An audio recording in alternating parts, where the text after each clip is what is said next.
Old people of Reddit, what was it like not having internet and social media back in the 20th century? Story 1. People were much more adept at interacting IRL and making and receiving voice calls because they had a lot more practice and there weren't any viable alternatives. We couldn't text before calling. We called before showing up in person. Also, if you weren't at home or at work, you were unreachable. There were pros and cons to that. Story 2. Slower paced. You stuck with things a lot longer, and you partied too hard more time outside with people, as that is where things are happening was going down and you didn't want to miss them. I know it's hard to conceptualize now because we are so far the other way now, but the dawn of the internet was so magical and so amazing because it opened up so many doors and connected you to so many people in a way that wasn't possible or required a lot of work before. As much as I like to romanticize aspects of it, I wouldn't want to go back to pre-internet days either. I think early internet was the sweet spot where we were all out discovering new stuff rather than having an endless conveyor belt of it in front of us, like now. Story 3. Thank you for not calling it the 1900s. We used to have to talk to people in bars, barbershops, and other places to express our views and argue. We had to go to libraries and encyclopedias to research. We trusted medical experts for information to save lives. We knew some people were slightly different, but were not sure why. Appliances lasted decades and rarely replaced or upgraded. Story 4. It was fantastic. You had open libraries, cheap cinemas, better TVs, vinyl record stores in every town, and photographs you put in albums and still had 50 years later. You paid for everything with kitchen just turned up at places for hotels, travel, flight, shows. You paid for trains and buses with actual money and never had any shoot about not enough credit on your travel cards or your phone dying on you. You could do anything spur of the moment with no pre-planning. You all arranged to be somewhere and nearly always were. You could see chart bands in small venues. And when you were out, you were out. Nobody could phone or hassle you or cold call you or be official with you. And if somebody wanted to rob a bank, they had to do it physically, and they robbed the bank. Your account was safe. Now, some snot barely out of nappies can sit in their bedroom in another country and use some software they bought from Google to steal your life savings. And nobody knew shoot about where you were, who with, what you bought, or where you bought it. And just because you once looked at an encyclopedia page about something, you didn't suddenly receive thousands of promotions from greed-ridden mega-million companies trying to sell you crap. Story 5. Old people? GTFO. I just turned 48 and honestly, time seems simpler. You didn't hear from the president daily. You got your info from the newspaper. They actually reported on the news. No opinion or propaganda like they do now. I hung out with friends. Fast food was a treat, not commonplace. If you wanted to talk to friends, you called them. I once spent 8 hours on the phone talking to 2 girls. Great times. Today's generation will never know what it was like. Story 6. A lot more mischievous is what it was like because we could get away with it. And we found so many things to do. The stories I can tell you. Ever jumped into a fire escape slide at 10 p.m. in a DT tower? Took a skinny dip swim in a cornfield with all your friends, boys and girls? Egged the old man that needed a few lessons that he does not rule. Those with no consequences rule. Took your dirt bike wherever you wanted to go. Do nice things for the older people in your neighborhood and they give you 10. Build a fort in the woods and play games with all the neighborhood kids. Play kick the can. Tie a rope on a huge tree and climb a tree near it and swing 50 feet up and land another tree. Tie rubber bands across the street to the poles and watch a car stretch it till it breaks. Play video games in a video game place in the evening with 20 plus other people you could actually talk to and find your first love. Drive the strip and hang out at the mall parking lot with 30 of your friends. Run a trout line, climb a TV tower, throw snowballs at cars. Ride your bike at night into a sign fall over and see the cars stop to help. Skitch? Go to the next town and find kids your age to fight with and not worry about getting eliminated, but often get your jerk kicked. Buy 20 kegs and charge your friends a 1 to drink as much as they want, and then round up Anther 20 and buy another keg and be the hero of the night. Fix your own car, because no one else will. Play kickball and other sports with the kids in the neighborhood. See who can walk across the graveyard and back at midnight. Go into a real haunted house at midnight. Wet the yard to find your own night crawlers for tomorrow's fishing day at the park. Go to the swamp and find snakes and all sorts of strange things. Snipe hunting. So many things we did. These phones can't compete to living a life in reality. Story 7. As many have said here, it was very peaceful, no rage bait, no foreign adversaries pretending they're your fellow countrymen to create divisions. While it is true that the internet allowed the creation of groups of folks looking for support for suffering illnesses or dealing with traumas, unfortunately the flip side is you have folks like Andrew Tate, Nick Fuentes, Tim Pool, Candace Owens, Laura Loomer, etc. Creeps like the Proud Boys, of various pro-Nazi groups, etc., would be treated like the disgusting people they are. Story 8. Before the internet, you had to hold a lot more information in your head. Phone numbers, addresses, etc. Well, you didn't need to, but you often did. To this day, I can still remember the phone number of my childhood best friend. He died in 1998. I don't need that number, but it's there. Looking stuff up took a lot longer. Card catalogs, dictionaries, encyclopedias, microfiche newspapers. Instead of social media, we had the telephone, letters, and, well, mystery. If you wanted to know what your friends did on their vacation, you had to wait until they got back and told you, and develop the photographs and slides. Maybe one of your friends came to school wearing a new San Diego Zoo shirt, so you know they went to San Diego. Also, bullying was different. Every friend group had that one person whose parents bought them everything they wanted, who had cable and a VCR and a Nintendo, so he was in the group by default because he had the house where you wanted to have sleepovers. He may have also had two hot older sisters who were given to walking through the house in bikinis or skimpy pajamas, and he was insufferable, the original frenemy. Well, before social media, you just had to deal with that guy outside of sleepovers from 8:30 a.m. to 3:30 p.m. 5 days a week. Many is the day that I walked out of school at 3:30 in the afternoon and breathed a sigh of relief that I wouldn't have to see redacted for 17 hours. Kids now don't have that. The insufferable kid can bother you 24/7. Probably the biggest difference was that we got bored, not I'm tired of this game bored. I mean, there was literally nothing to do. There was nothing good on TV, but you were kicked out of the house until dinner anyway. So it wouldn't matter if there was. You'd read all your books, played all your games. So you just had to think of stuff to do. Mostly it was creative. Sometimes it was destructive. But it made your brain have to work. You were not a spectator in your own life. I sometimes wonder what will happen to kids who have grown up never having to think of something to do. Because there's a game on your phone that is meant to be played perpetually, or there's an endless scroll on your Instagram or TikTok that's usually full of lies and bad ideas. And you don't have to learn to draw now because AI can just make whatever you want. I'm not liking the outlook for this stage of human evolution. Story 9.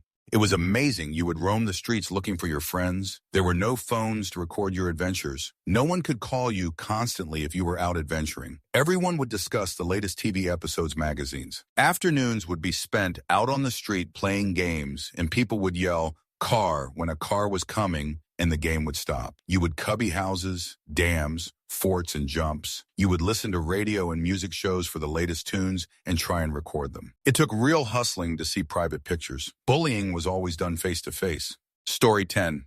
Could do sketchy shoot and get away with it. Could also do really funny and also stupid things without global ridicule. Easier and more fun to grow up in some regards. However, this meant people could do utterly foul things, and it was nearly impossible to hold them to account, so there was that. Story 11. It wasn't like there was no social angst. Still plenty of cliques and gossip and rumors going around the middle school in the early 90s. But instead of being delivered instantly to whoever you wanted on social media, gossip had to be laboriously delivered individually via the telephone. And if you wanted to get on the phone with your bestie and get the latest, and you snatched up the phone without thinking and heard "krr, er," you had just enough time to say, "Oh shoot," before your dad yelled at you for breaking his dial-up internet connection. And you had to wait, maybe even until the next day at school, to find out the news. Less instant gratification. But you young'uns will never know the tactile pleasures of winding the curly telephone cord around and around your finger while talking for hours. Or if you were really angered by what someone said, slamming down a receiver the size of a small cat with so much force the phone gave a surprised burring. Story 12.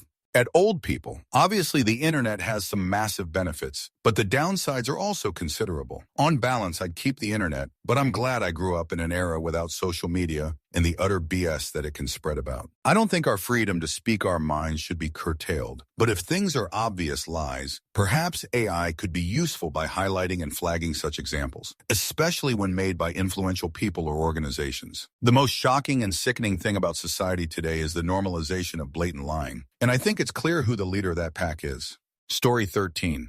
Honestly, it was a lot quieter, in a good and bad way. If you wanted to see a friend, you just showed up or called their house and hoped they were home. You got bored a lot more, but that boredom is what made you read, wander around, sit outside, or just lie on the floor listening to the same album on repeat. Life felt slower and smaller, but your world was very here instead of constantly everywhere. Story 14.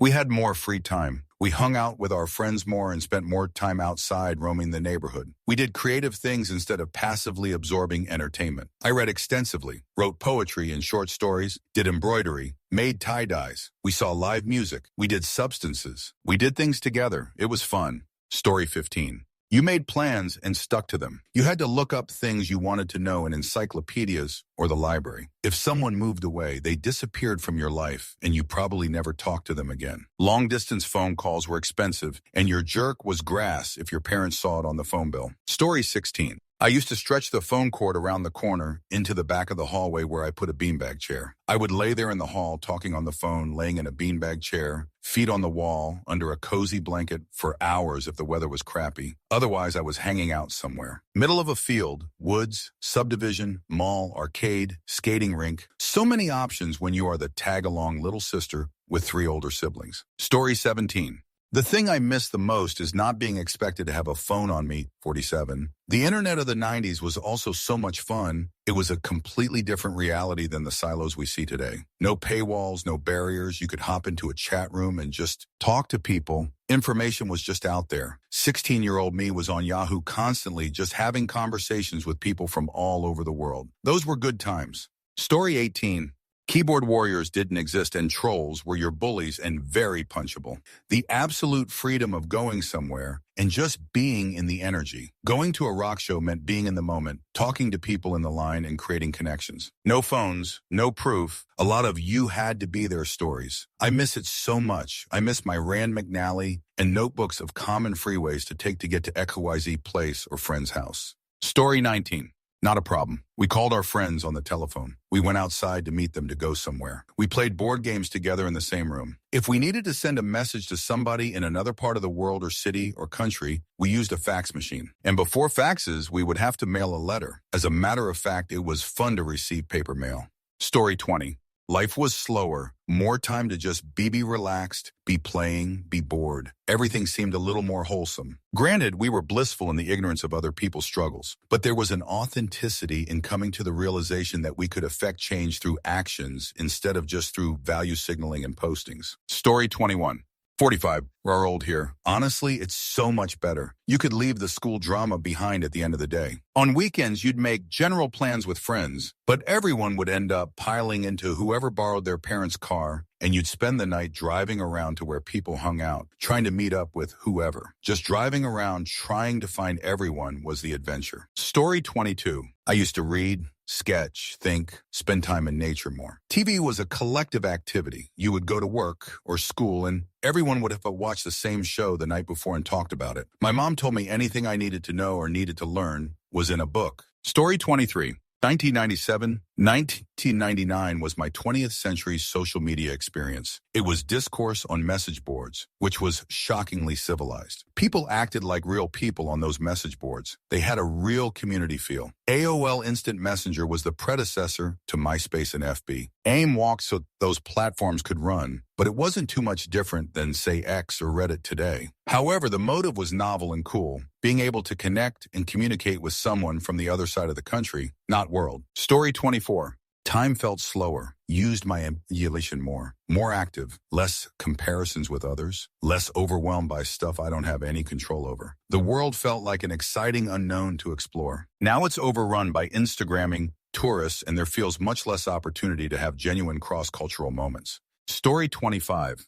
Bliss, absolute bliss. Read the newspaper in the morning, watch the news in the evening. The rest of the day, you just exist. Breaking news would be announced on the radio. Real breaking news, mind you. Not breaking news that some celeb couple divorced or other random non-news. If you wanted to know facts, you'd look them up at the library or encyclopedia. On Thanksgiving, you would get the sales ads in the paper and plan your shopping. The rest of the weekend was football, relaxing, etc. You didn't spend 6 days deleting 600 emails about the themed shopping days. 52 UF. Take a bit of an offense about being called old, but I love my late 1900s life. Story 26. You enjoyed life. You used your brains and friends to go do things. You were healthier, more active, and creative. Having the world at your fingertips 247 just prevent you from going out and actually exploring the world. Consuming other people's thoughts all day long just prevents you from having any thoughts of your own. Head down staring at your device all day means you never actually meet other people. Go hide your phone for a month and see how many things you can actually get done and how many ideas will come to mind just from staring out a window or laying on your back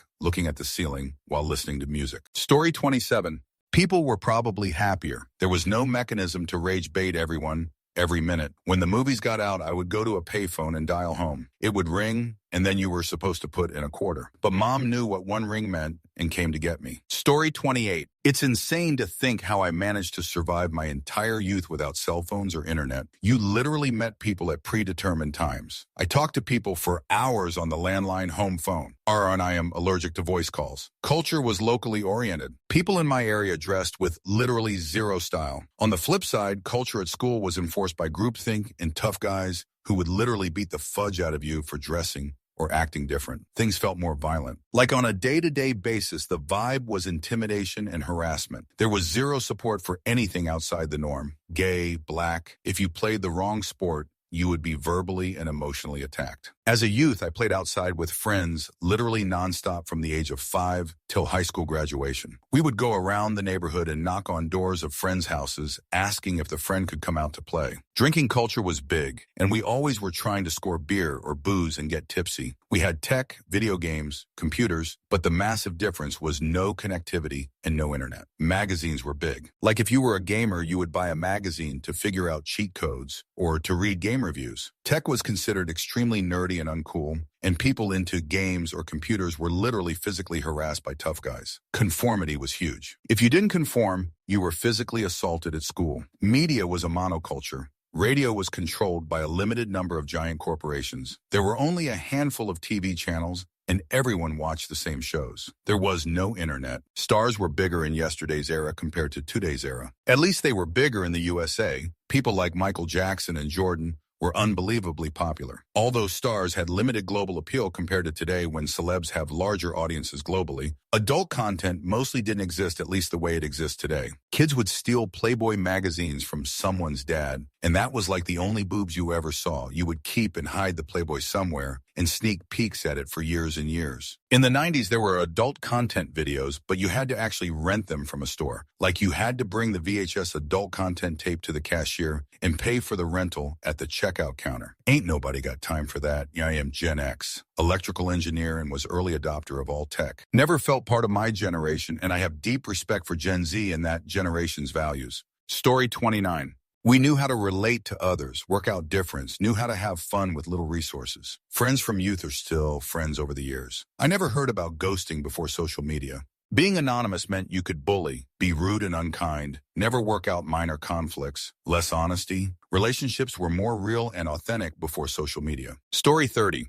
We were outside meeting new people every day, and most importantly, it was safe to do what you wanted and not worry about it being blasted online and judged. A level of privacy. I have done some things that I cannot imagine my life if it was blasted online. Story 31. People could travel the world and maybe send the odd postcard or aerogram to their families, maybe as often as once a month. Parents would not panic if there had been no Facebook update for 24 hours. Libraries, wonderful places. Spent hours browsing in the reference library. Encyclopedias. Hard to find scientific references, though, sometimes on microfiche. Story 32.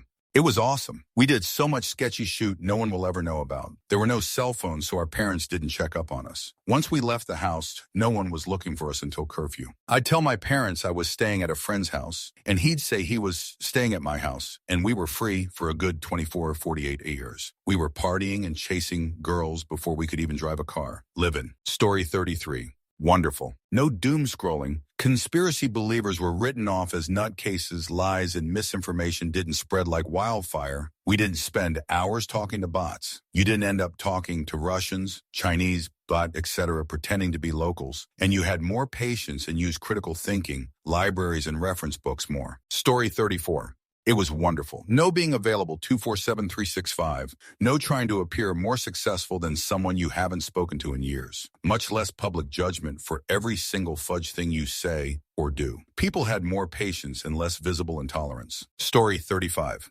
When I was like 12 years old, I was riding down to Florida with a friend and his family, and we got in the big argument of where Tallahassee was, specifically if it was in the Panhandle. We had to pull over to get a map from a gas station to settle it. Story 36. I loved going to the library with my mom. We'd walk past folks we knew, through a creek called a crick, and go to playground after. The feeling that the playground kept me from reading my book is one I cherish. Later as a parent, that was the 1970s knockout substances for kids. Library, walk, park. Ma got 2 hours with her knitting sewing books. Inefficient as all get out. And I am not a back-in-the-day Luddite. On emotional level, probably one of my thoughts as I pass to stardust, and I know that happens eventually because I read a book. Story 37. Physical adult content was a form of currency for boys under 18. No internet adult content. A friend of mine once found a trash bag full of adult content tapes and magazines in an apartment dumpster. We sold and bartered with them and made a limit. Story 38. I was basically never at home. Always outside playing kick the can, capture the flag, street hockey, backyard baseball, backyard football, biking around exploring the woods, you name it. Biking for miles and miles every day. Building super sketchy bike jumps in the woods. Neighborhood bonfires where the adults get together and get tipsy and the kids run around the neighborhood and everyone's houses as they were all empty. It was just fudge fun. Of course, we would all get together as a kid and play the shoot out of N64 and PS12, all that too. Not to mention Pokemon on Game Boy. But yeah, parents would see me at 10 a.m., when I woke up in the summer and I just had to be home by dark until I was about 14. Then it was get home by midnight or be having a sleepover somewhere. Just had to call from friends' landline dinner staying at, mother confirmed were, and that's it, then we'd sneak out. Also, there weren't rings, so as 14, 17-year-olds, sneaking out was a fudge breeze. Story 39. So much fun. You could enjoy things without distractions. Like when you went somewhere for a thing, it was that thing 100. If it was good, fantastic, and if not, sucks, but there was no out for the experience. Can't reach in your pocket for that little hit of dopamine. Remember when Harry Potter books came out? They were events, and then people inhaled a 700-page book in a day or so. I don't see that coming back. Story 40. Not that old, but I'm old enough to remember. It was great not having the temptation of looking at a phone throughout the day. Feel terrible for kids now. We had cell phones in the second half of high school, but they were only used to get people together for parties and hanging out in person. Wish I grew up even earlier, but I'm thankful there weren't smartphones around during my formative years. Story 41. It was divine. We knew our neighbors, but we didn't know their politics. No one cared. Some people went to church, others did not. No one talked about it. It wasn't anyone's business. The news was watched a bit in the morning and a bit at night. That's it. Mom and Dad read the paper. But no one obsessed on it. No one idolized politicians to the point they put bumper stickers and flags on their cars, signs all over their yards, tush shirts, etc. We played outside because there was only a few stations on TV. We rode our bikes, played at each other's houses, played sports. This was the 70s and 80s. I graduated from high school in 88 and university in 92. Story 42.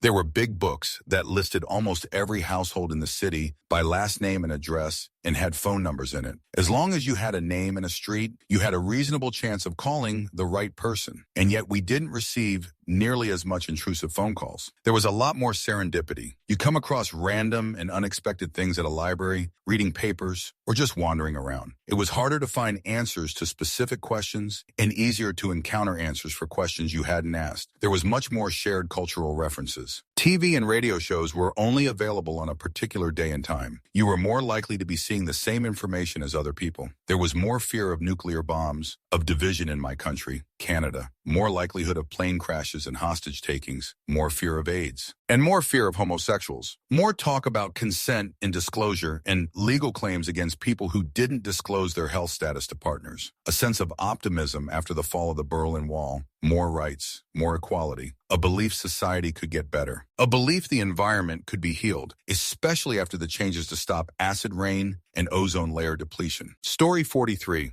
Relaxing. We went to movies, had bonfires, went fishing and camping. We partied so hard. If your parents are Gen X and did high school in the 90s, then they did the same stuff. Yes, your parents got high, drank, and hooked up with randoms. The 90s were so much fun.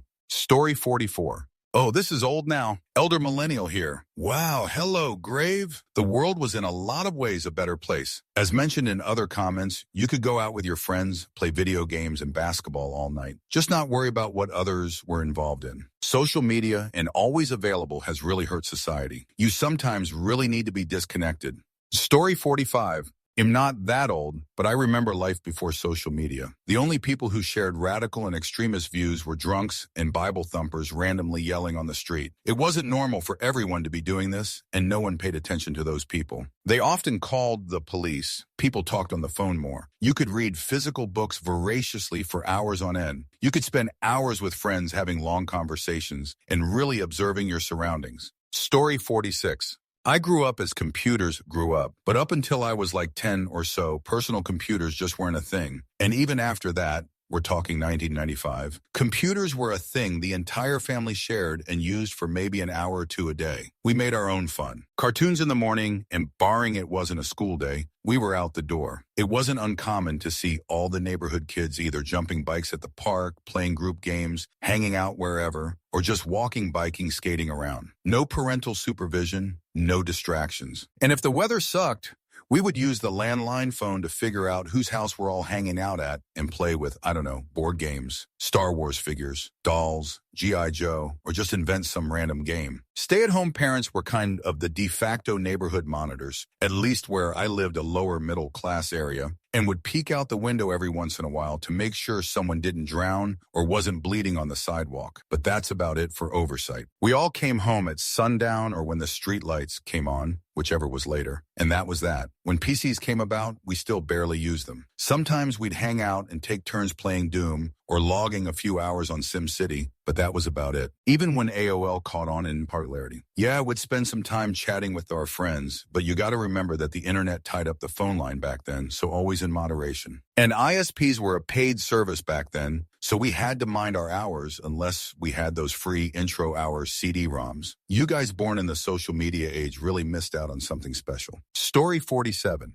It was a lot more fun, so much easier to meet people. When I turned 21, cell phones were just starting to be a little more commonplace, but I remember how much more open and friendly people were, pretty much everywhere you went, and how active everyone was. And yeah, being a 70s, 80s kid was pretty great. Everyone talks about how unsupervised we were, how nonchalant and lackadaisical our parents were. And it's true, but it was fun, and I think our generation is more capable of self-reliance than the ones to follow. The irony, of course, being we were the ones stripping them of their independence, self-confidence, and conflict resolution skills. Another thing is, back then, more families weren't living paycheck to paycheck. Parents could actually afford to have lives that didn't revolve around their children. It's a shame we haven't been able to find some kind of balance, but I'm forever grateful I was able to experience both worlds. Story 48. I remember beating The Legend of Zelda and thinking to myself that it was entirely possible that I was one of the first people to ever do it since I hadn't seen any records the latest Nintendo Fun Club news. I took a photo with a film of the end screen and had my folks develop it so I could send it in. Story 49. Doing anything technical was really, really hard. I built a computer from parts in about 1984. Nothing was plug and play. Often arcane settings and switches, actual physical switches, had to be set just a certain way for anything to work. Little shorting jumpers set across terminals. IRQ conflicts that resulted in ridiculous bugs. In some cases, plugging in a ribbon connector backwards was possible and could result in frying something. One would receive a computer part with no manual, which had to be ordered separately and took weeks to arrive. Once it did, it was written by someone whose first and second languages were not English and took only a cursory interest in explaining anything clearly. The thing finally worked and had all the bells and whistles, 640K of memory. Today is the golden age of learning anything. It is really easy to find someone on YouTube or whatever that will explain it in a way that you can understand it. Story 50. I ran into a classmate at a fast food restaurant like 10 miles from school, and we were both freaking out. Imagine seeing anyone who didn't live on your block anywhere else than at school. It was so rare. Summer vacations were so awesome because all the social pressure just vanished into the abyss of summer. You could actually be a kid. Story 51. Old people from the 20th century? That's a funny and slightly hurtful way of saying anyone born before 1994 there was a lot of unearned trust that we could navigate our way back home. I was visiting my dad out of state when I was 9, and I was deep into the neighborhood on my bike with some neighbors. Deeper than I've ever been before into this neighborhood, so I had absolutely no idea where I was. At some point, I took a really bad fall off the bike and knocked myself unconscious when I hit the ground. Bloody and battered, I had to ride my bike back through the neighborhood by myself because my neighbors didn't follow me or guide me back. Try to do the inverse of the route I took to get there and hope that I rode by a familiar-looking street. Luckily, I did, but thinking back, there was no way that I should have been allowed to be out there that far away, lol. Story 52. I had to buy the right tape cassette and carry a 10-pound radio to listen to your favorite music while taking a walk. On the bright side, you could do so without getting interrupted by ads for ulcerative colitis medicine every minute in 7 seconds. Edit, my brother and I also had to figure out how to get to Super Mario World's Star World on our own. Story 53. It was beautiful. We looked at the sky, read books, made plans, and kept them. Understood how our cities were actually laid out and how to get places using a map. It was slower and in retrospect, way better. Seriously considering bricking my phone most of the time. Story 54. We watched naughty movies on scrambled cable channels. We taped radio so we could listen to it again. During the day, we caught, somewhere in the back 40, dozens of lizards, bugs, etc., and tried to keep them alive in tanks and buckets at home. At least that was me and my cul-de-sac of kids. Story 55. I wrote 2,300 words on this topic. Too much, it appears. A thumbnail. People talked to each other a lot more. But face-to-face, not via the non-existent internet. People would sit for hours just talking. People were outside more. Kids played outside a ton. People played a lot of games outside. Baseball, catch, forms of football. People fished and hunted more. I even did some trapping with a friend when we were 13 or 14. People amused themselves with card or board games or playing music themselves. People didn't know as much, but they shared more of what they knew because news sources were limited. You had to be patient. If you ordered something by mail, it would take weeks to arrive. If you took a photo, it would take days or weeks to get the print. Longer if it took you a long time to use up the film in your camera.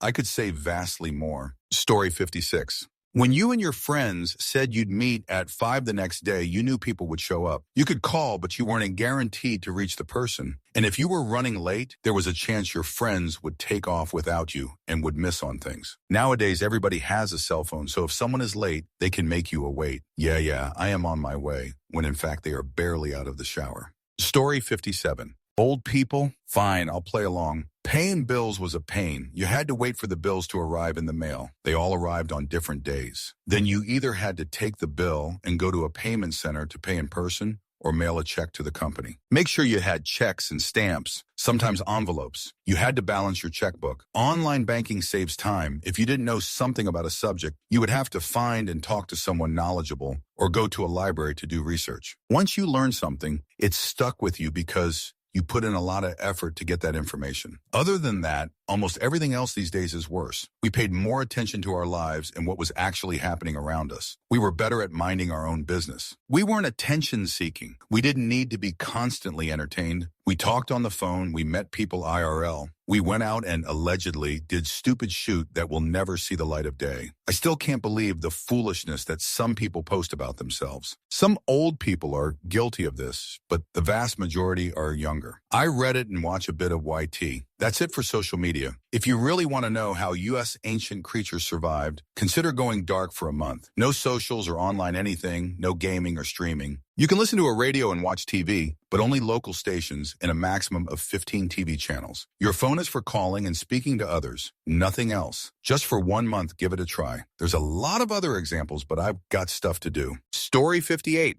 Not having evidence of all our stupidity is kind of nice. If you had a problem with someone, you would have to say it to their face. We could go inside, play games for a bit, then go right back outside to playing. There wasn't mindless hours in front of a screen. Story 59.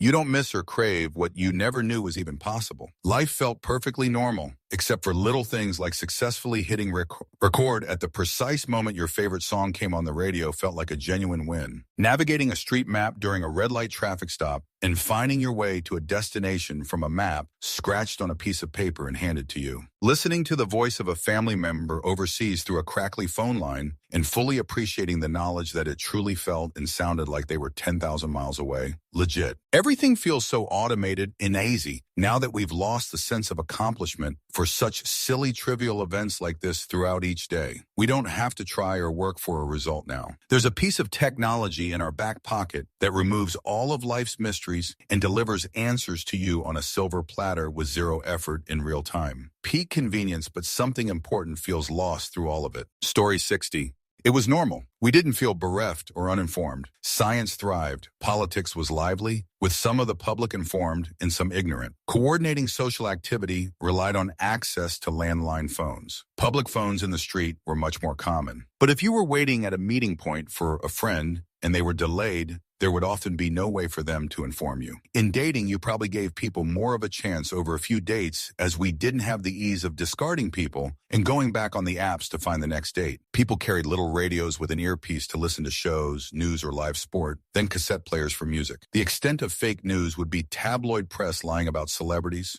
or newspapers with political bias writing stories to suit their owners. But the political bias was known. In the UK, there was a popular show made of TV bloopers, but it was only on once or twice a year. Large sections of the population watched popular TV shows at the same time as there was no recording or repeat showings. So much so that electricity generating facilities would be aware of power demand surges when there was a commercial break and people went to put the kettle on for a cup of tea. People didn't share photos of their meals. A roll of film could stay in the camera for months till it was used up over several occasions, then sent through the post to have prints cheaply made and a new roll sent back with them. LP art was poured over, vinyl ruled, and the pop charts were followed avidly. Story 61.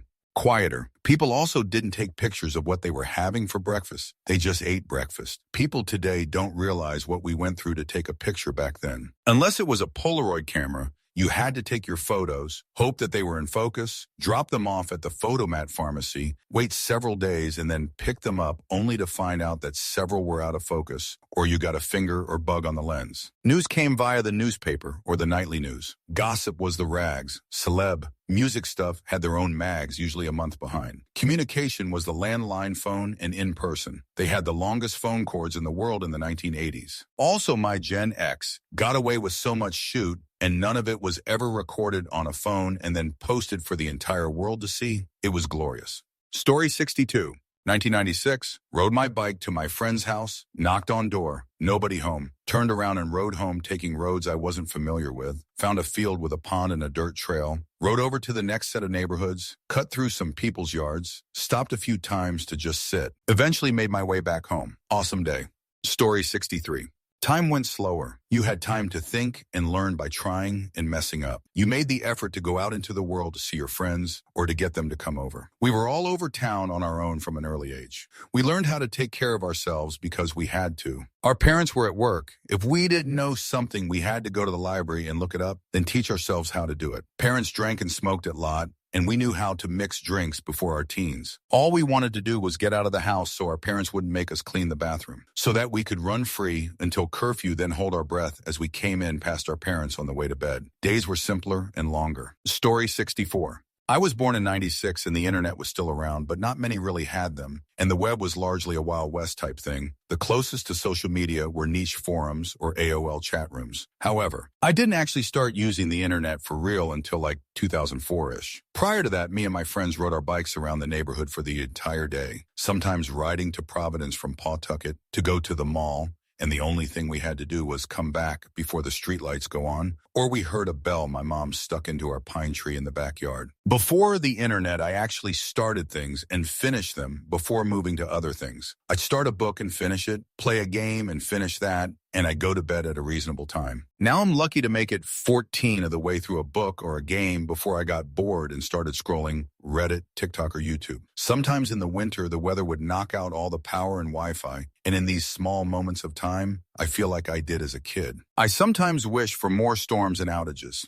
Story 65. People would call one another on the telephone and actually talk to each other. People would drop by each other's houses to see one another in person, uninvited, and your friends would be happy to see you. If your friend was too busy, they'd tell you, and you would leave without having hurt feelings. People would eat meals together and talk to one another, not look at their screens and text throughout the meal. Story 66. I wouldn't go back. It's better now, but worse as well. Social media is great for staying in touch, but you also have trolls in your ear all the time. If you wanted to know something, you had to ask someone or find a book. I love being able to look stuff up. So information is easy to get, but misinformation is easy to spread. There are benefits, but there are also dangers. Story 67. Conversations used to come naturally. We'd sit at the pub and talk with friends, and if we weren't sure about something, we just discuss it. Now everyone pulls out their phones to look up the answer instead of just letting the moment be. People could misremember when an album came out and still carry on the conversation just fine. You could fool around without being afraid that someone was filming you and posting it online. So many silly, trivial things happen. Things that would be internet gold today, but they simply stayed as memories. One pocket held your keys and the other pocket was for everything else. Would go over to someone's place to watch a new movie, listen to a new album, or make something just for fun. There were no last-minute cancellations. If you couldn't make it, you canceled days ahead and let everyone know. If you didn't show up, you called and had a real reason. Now it takes only a couple of taps to back out of a plan. There was no rage bait or clickbait nonsense. Everyone knew the kid in town who talked nonsense just to provoke people, and you simply ignored him. Born 1987, I am now called old.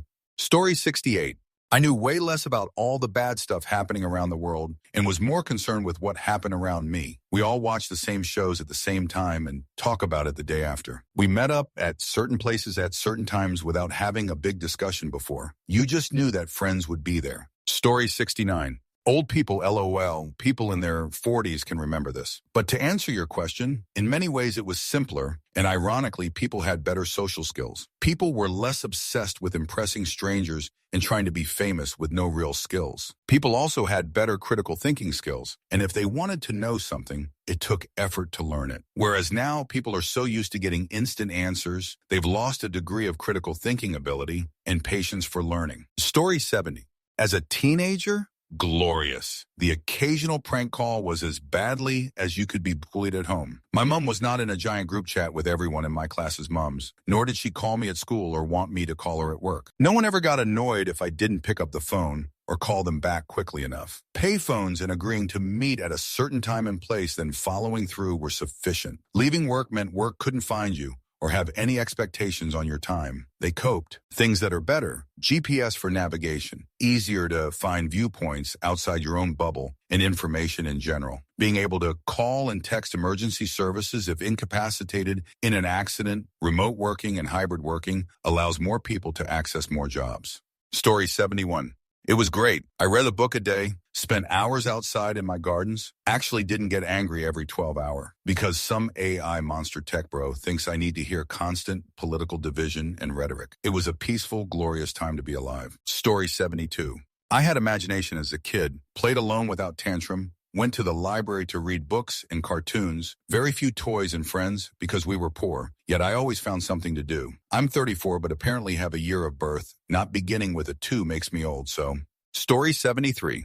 We had Encyclopedia Britannica at home and used for reports. Library every 2 weeks as kids, too. We'd come home and make lists of books we borrowed. We used to go to an old used bookstore and find old National Geographics for reports, too. Great memories. Outside or Monopoly for hours. We made a neighborhood little newsletter for a few weeks. We'd make up little plays. Flashlight tag at night. Love my banana seat bike with a card in the back wheel for noise. Sears catalog for Christmas wish lists. Our neighbor used to let the kids on the street sleep in his bomb shelter and let us repaint an old treehouse after their kids grew up. When Roots was televised over many nights in 7th grade, everyone watched it. When Challenger exploded 1986, my last year of college, we all walked around in shock. That was our 911 as young people. Last memory of the century was working night shift as an RN. Baby at home wanted to be a Sayhem during the day. 12:31. Hoping computers didn't all crash due to Y2K. Supervisors walked around handing out flashlights. Story 74. As much as I love many aspects of the internet, it absolutely fudged my mental and physical health. It absolutely gave my brain ADHD-like traits. I was nowhere near as scattered prior to having an internet-enabled life. I was more active, whereas now I just sit on my fat arse developing sedentary people diseases. I'm more disillusioned with humanity because the algorithms feed me the worst parts of us. And the shoot thing is that despite knowing how bad it is for me, I can't moderate it or give it up because I have no willpower. And it's kind of impossible because there are so many things in daily life that need to be done online. Story 75.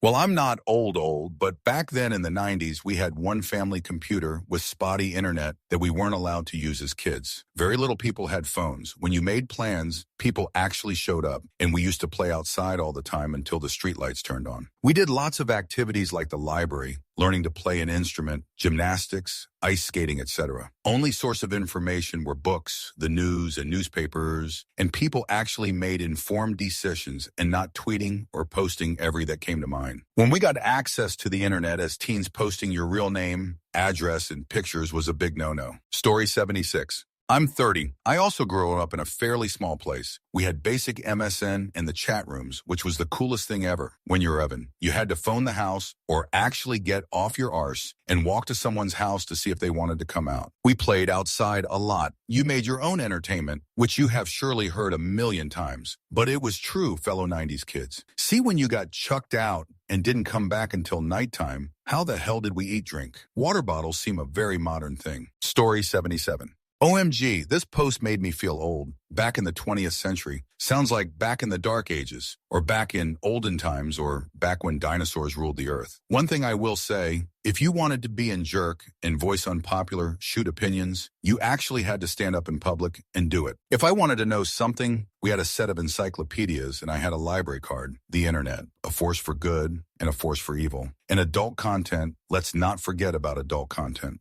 Story 78. There was a more carefreeness that accompanied the fact that you wouldn't be canceled, that concept didn't exist, or that you were free to make mistakes with no one watching. By the way, I'm 41, same age as Zuckerberg. Social media came about in my college years. This question makes me feel super old. Story 79.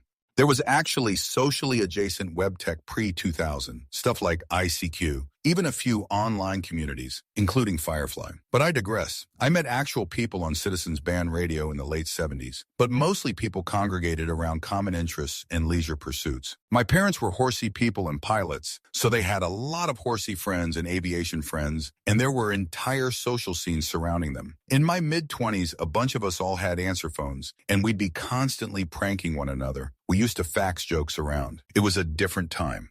Story 80. Research was more difficult, and finding stuff that I loved, even if it was common in some part of the world or, hell, in the city, was more challenging. Now I'm overwhelmed with all of the things. But many of the other things, RRL, friends, parties, doing things, touching grass, etc., have changed more due to my life and preferences than the internet and other advances. Notably, mobile phones have only muddied the issue more. The calm some people refer to is more disturbed by these little devices, connected, of course, to the internet, than the internet itself. Story 81.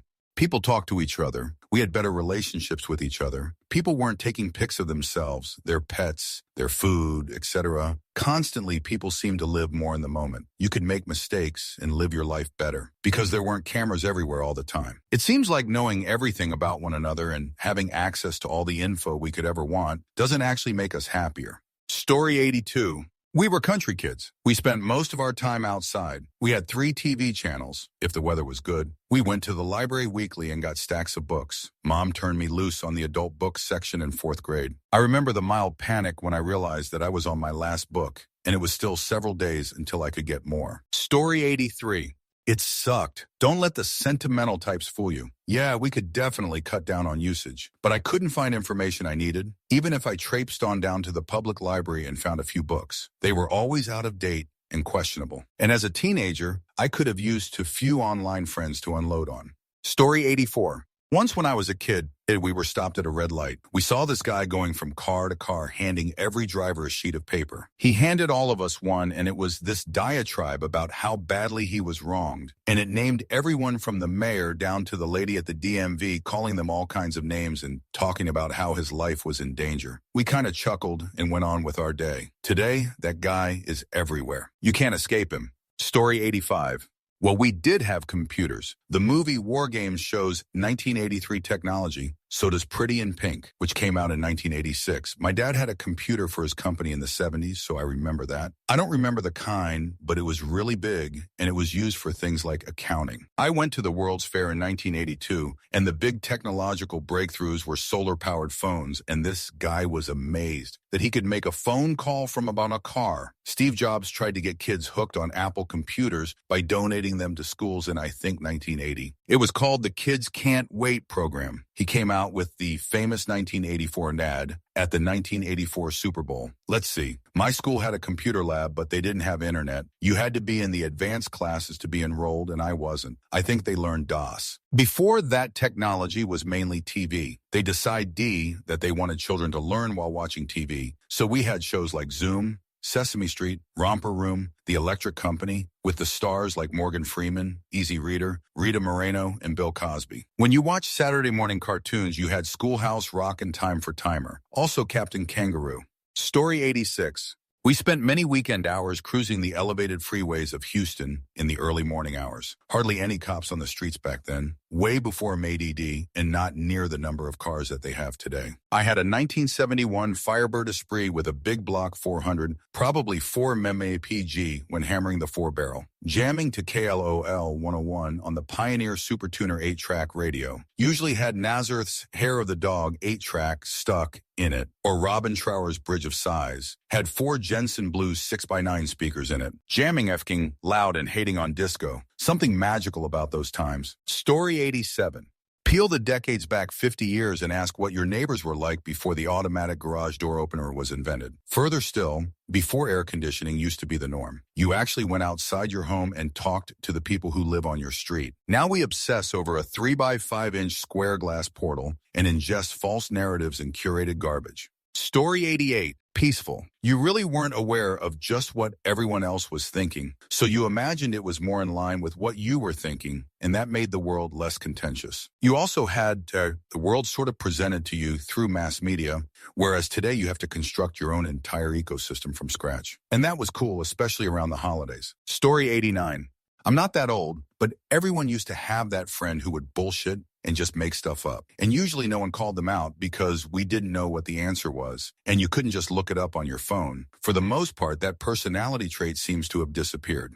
Story 90. If you wanted to know about a subject, you had to go to the library and look for books on the subject. If you wanted to know how to get somewhere, you had to read a map. If you wanted to talk to someone, you had to sit next to the phone, call them, and hope they were home to pick up. If you wanted news, you had to buy a newspaper and read it. If you couldn't remember the name of an actor or a sports figure, you could ask the people around you and hope they would remember, or you just live without remembering. Story 91.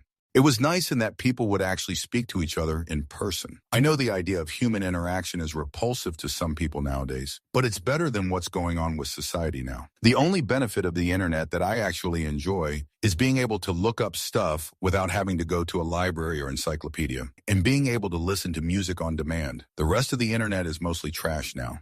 Story 92. People watched more TV. There were limited choices for entertainment, since obviously there were no streaming services, social media, or YouTube. At school and work, you would always be able to find someone who watched the same thing as you did last night and could talk about it. Story 93. Stupid trends still spread across the world, but it happened from one cousin-distant family member to the next. There were trends like making each other pass out, which were completely stupid, just like TikTok challenges now. Teenagers faced bullying and depression, but it was all in person. Online bullying was having terrible rumors spread on the bathroom walls. Story 94. Australia here. We used to hang out on the street. You would know all the local kids and ride bikes until dark. It was always begging mom or dad to go hang out at a friend's house. People had backyards then, so lots of time doing sports in the backyard. Used to make bases in bushland and spend hours in them. Skate parks were big. When I got a bit older, house parties were big, but spending time outdoors with friends was probably the biggest theme from 6 years old till I was 20. Story 95. Old people? What age would you consider that to be? We had internet in the late 20th century. Before that, life was normal. We did regular things that people still do, like play, meet friends and family, travel, buy things, communicate in other ways, and wonder how old people managed without the things we had. Story 96.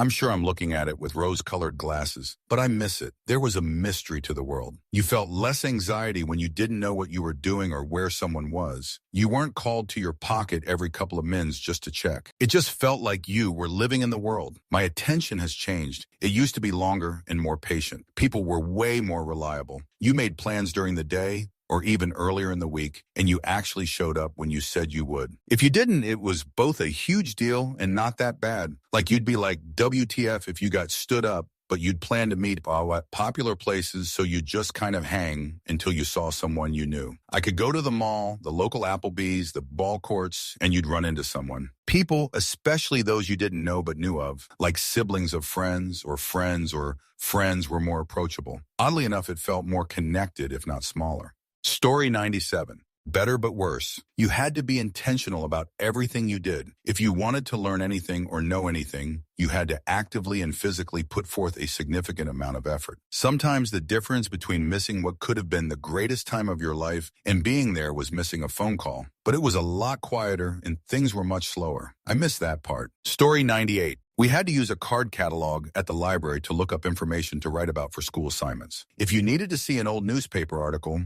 there was a microfiche machine that you had to scroll to a grid to find the page from the newspaper. They were literally microfilms of pictures of newspapers. The machine just magnified the image and provided backlight so you could read the text. Really interesting to see what 1940s comics were like. Anyway, now I could look all that shoot up on my phone. I could even ask it to do it for me. No detective work, no labor to find the path leading to the correct information. None of that. Just the first few dozen sponsored answers, a few AI answers, and done. Used to take me days to track some of this shoot down. It was fun. Now it's kind of boring.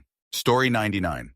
You ever walk in the to the fucking library, uphill both ways, with goddamn wolves howling off in the frigid night, just because you forgot how to spell the name of some stupid country? Because that's exactly what it was like. You had to learn shoot in school instead of just being able to look it all up on your phone. People were smarter. Everybody disliked it. Story 100. I took off for Alaska in 1907, and my mother hadn't heard from me for 6 months, so she called the Alaska State Troopers, and they broadcast my name over all radio stations in Alaska. A friend told me he heard my name on the radio to call my mother. Apparently that type of thing happened all the time. Story 101. Internet at home only had chat forums and IRC for random communication with random people, text messages and phone calls only with the people you knew. 2 newspapers a day, many magazines, and 10 TV channels, meeting and getting to know people anywhere and everywhere. Heck, people got married with a rando they met at a bus stop. I miss those times and truly feel sorry for the younger generations. Story 102.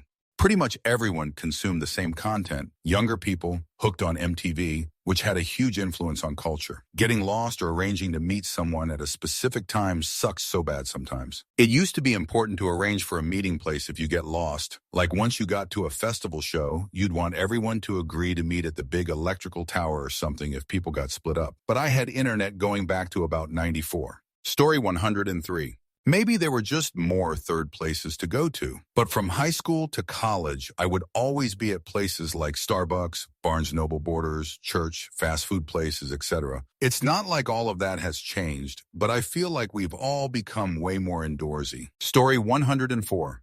You would come home from school, do homework, maybe do sports extracurriculars if into that. Then you would get together with a bunch of kids from the neighborhood and wander around until it started to get dark. Young people seemed more authentic and genuine back then. Nowadays, it's questionable if young people are for real or if they're into something just to be a side hustle or they're trying to go viral on the internet. Story 105.